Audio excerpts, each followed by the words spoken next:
बच्चों, चलिए देखते हैं ये प्रश्न।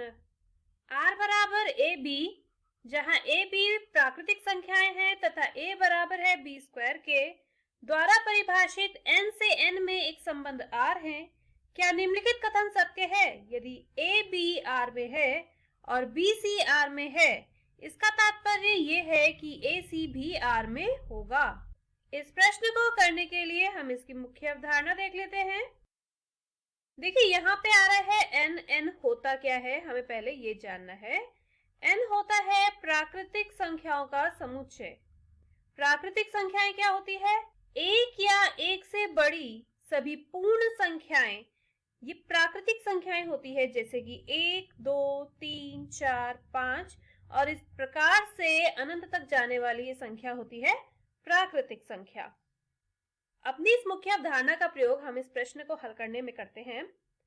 यहाँ पे हमें एक संबंध R दिया है जिसके क्रमित युग्म a b के रूप में है, जहां पे a और b दोनों ही प्राकृतिक संख्याएं होंगी तथा इसकी पहली संख्या दूसरी संख्या के वर्ग के बराबर होंगी।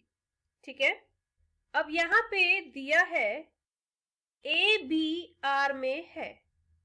यदि a b R में है तो इस संबंध के अनुसार a बराबर होगा b के वर्ग के। ठीक है, और साथ में ये भी दिया है कि b c R में है, इसका मतलब b बराबर होगा c के वर्ग के, है ना। अब इसका तात्पर्य क्या ये होगा कि a c R में है? हमें मतलब a और c में संबंध देखना है।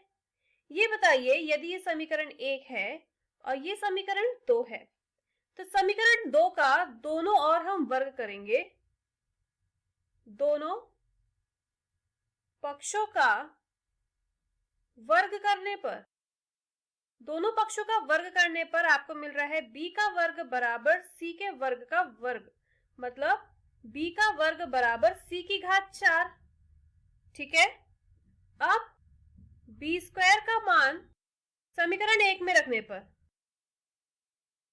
जब हम ये मान समीकरण 1 में रखेंगे तो a बराबर आएगा b स्क्वायर के स्थान पे आएगा c की घात 4, है ना। तो मतलब a c की घात 4 के बराबर होगा, लेकिन a c की घात 2 के बराबर नहीं होगा।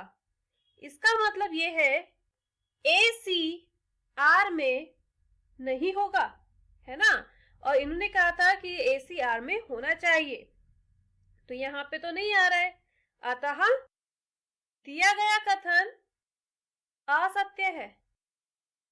मैं आशा करती हूँ इस मुख्य अवधारणा की मदद से आपको इस प्रश्न का हल समझ आया होगा। धन्यवाद।